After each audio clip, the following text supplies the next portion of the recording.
বিশ্বাস সরকার, কোহাই সরকার, দয়াল মন্ডল, কোহাই সরকার। ভালো করে কাম করুন এবার এবারে কিন্তু রীনা মন্ডল, না নমস্কার একদম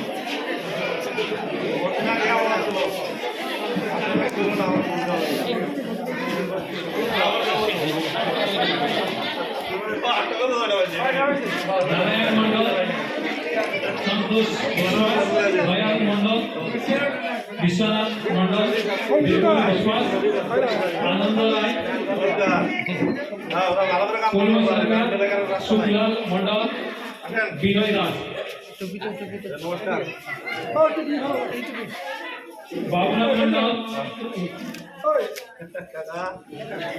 সুন্দরী মন্ডল, কমলা মন্ডল, অরণি মন্ডল, সুমিত্রা মন্ডল, রঞ্জনা মন্ডল, আলা মন্ডল, অঞ্জনা মন্ডল,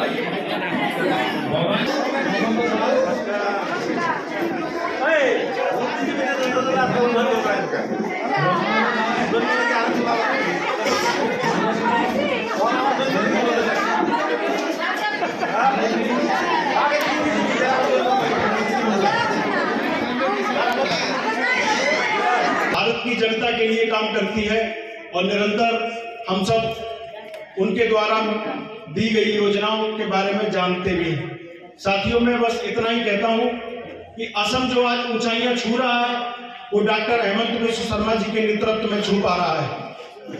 आपके मुख्यमंत्री ने भारत क्या पूरी दुनिया में अपना नाम असम के बतौर रखा हुआ है, ना कि डॉक्टर हेमंत बिश्व शर्मा।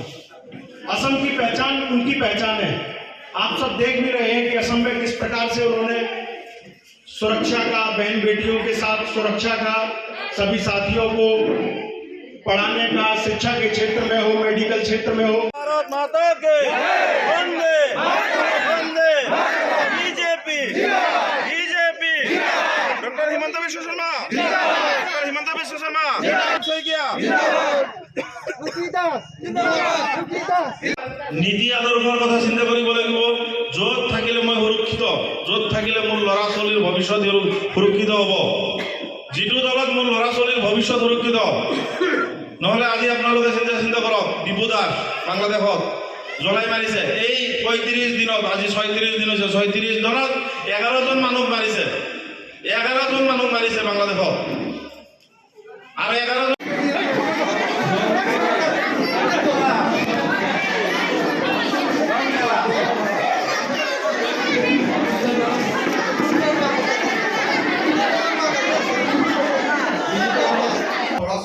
কোটি সংখ্যাৰে আমি ভাৰতীয় জনতা পাৰ্টি আটাইতকৈ সৰ্ববৃহৎ দল হিচাপে আমি পৰিগণিত হৈছোঁ। আৰু এই আটাইতকৈ বৃহৎ দলটোৰ আপোনালোকে আৰু এগৰাকী সদস্য হৈ এই দলটোক আৰু বৃহৎ কৰাত আপোনালোকে যোগদান দিছে, আপোনালোকে অৰিহণা দিছে, তাৰ বাবে আপোনালোকক আমি বিজেপিৰ যদি আমি এজন MLA পাব লাগে, বিজেপিৰ MLA পাব লাগিলে বিজেপিৰ পৰা ইয়াত আমাৰ সদস্যগৰাকী আগবঢ়াই নিয়া আমাক সুবিধাখন লাগিব। এই সুবিধাখন পাব লাগিলে নিশ্চিত ধৰণে আমাৰ বিজেপিৰ কাৰ্যকৰ্তা আমাৰ দেবজিৎ সৰকাৰ ডাঙৰিয়া, আমাৰ যুব মোৰ্চাৰ সভাপতি আছে লক্ষীৰাম। ২৬ৰ বিধানসভা ইলেকশ্যন আহি আছে, সেইকাৰণে আমি নাগৰজুলি পৰিষদীয় সমষ্টি আৰু আমাৰ বিধানসভা সমষ্টি হৈছে গুৰেশ্বৰ। তো আমাৰ আপোনালোকে দেখা পাইছে যে আমাৰ আজি দুটা জইনিং কাৰ্যসূচী আছিলে। আমাৰ ১ নং কুমৰীকটা VCDCত মোটামুটি ৩০০ৰ পৰা ৪০০ আমাৰ বিভিন্ন দলৰ পৰা অহা কাৰ্যকৰ্তাই আজি আমাৰ বিজেপিত জইন কৰিছে। আৰু আমাৰ এই নাগৰজুলি VCDC, এই নাগৰজুলি VCDC কাৰ্যালয়তো আজি আমি এটা জইনিং কাৰ্যসূচী ল'লোঁ। আৰু ইয়াতো মোটামুটি ৩০০ৰ পৰা ৪০০ আমাৰ বিভিন্ন দলৰ পৰা আহি আমাৰ বিজেপি দলৰ নীতি আদৰ্শক সন্মান জনাই তেখেতসকলে জইনিং কৰিছে। আৰু আগন্তুক যে বিধানসভা নিৰ্বাচন আছে, যিহেতু আমাৰ মিত্ৰজোঁটৰ NDA চৰকাৰ হ'ব আৰু আমাৰ BPF আৰু বিজেপিৰ মিত্ৰজোঁটৰ BPF মানে কেণ্ডিডেট হ'ব। আৰু আমি নিশ্চিত যে আমাৰ গুৰেশ্বৰ বিধানসভা সমষ্টিত বিজেপিৰ কেণ্ডিডেট হ'ব। আৰু আমি সেইবাবে আগতীয়াকৈ আমাৰ এই নাগৰজুলি বা এই আমাৰ গুৰেশ্বৰ সমষ্টিত আমি আগতীয়াকৈ জইনিং কাৰ্যসূচী আৰম্ভ কৰিছোঁ। হয়, আপোনালোকে এটা কথা গম পায় যে যোৱা পৰিষদীয় যি ইলেকশ্যন আছিলে সেই ইলেকশ্যনত আমি ইয়াতে আমি 5,000ৰো অধিক ভোটত জয়ী হ'বলৈ সক্ষম হৈছিলোঁ।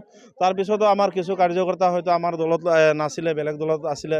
তেখেতসকলে এইকেইদিনত আমাৰ দলৰ যিখিনি মানে কৰ্ম বা আমাৰ যি আদৰ্শ তেখেতসকলক মানে ভাল পাইছে আৰু তেখেতসকলে এই পৰিষদীয় ইলেকশ্যনৰ পিছৰ পৰাই তেখেতসকলে আমাৰ লগত যোগাযোগ চলাই আছিলে আৰু আমি লাহে লাহেকৈ আমি প্ৰত্যেকটা VCDCয়ে হিচাপে আমি যোগদান কাৰ্যসূচী চলাই আছোঁ। আমাৰ BJP দলটো হৈছে নীতি আদৰ্শৰ দল আৰু আমাৰ হাইকমাণ্ডক আমাক সন্মান জনোৱা দল। আমাৰ যিহেতু হাইকমাণ্ড আছে আৰু হাইকমাণ্ডক যিহেতু আছে তেখেতসকলে যি সিদ্ধান্ত ল'ব আমাৰ ৰাজ্যিক হওক আমাৰ কেন্দ্ৰীয় মানে বিষয়ববীয়াসকলে বা তেখেতসকলে মুখ্যমন্ত্ৰী ডাঙৰীয়া বা আমাৰ ৰাজ্যিক সভাপতি দিলীপ শইকীয়া ডাঙৰীয়া তেখেতসকলে যি সিদ্ধান্ত ল'ব সেই সিদ্ধান্তকে সন্মান জনাই আমাৰ যাক কেণ্ডিডেট দিয়ে সেইজনকে আমি বিপুল ভোটত জয় কৰাবলৈ সক্ষম হ'ম, এই আমাৰ নিশ্চিত। আগত আমাৰ বিধানসভা ইলেকশ্যন আহি আছে, কিন্তু আমি বিজেপিৰ নীতি আদৰ্শ ভাল পাই আজি আমি বিজেপিত জইন কৰিছোঁ।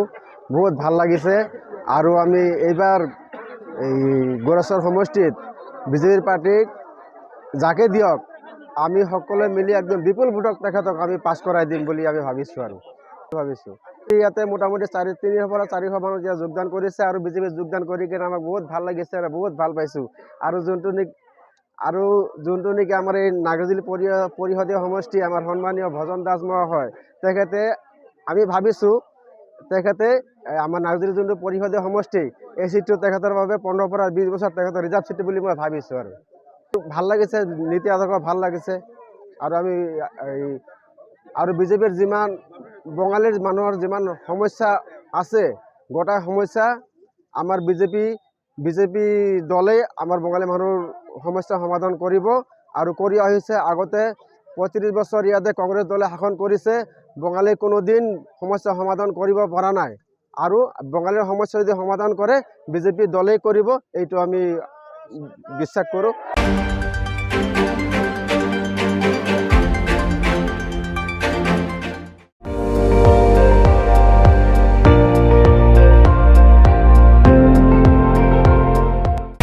আপুনি চাই আছে ND24, সৰ্বশ্ৰেষ্ঠ নহয় সৰ্বোত্তমৰ দৌৰত।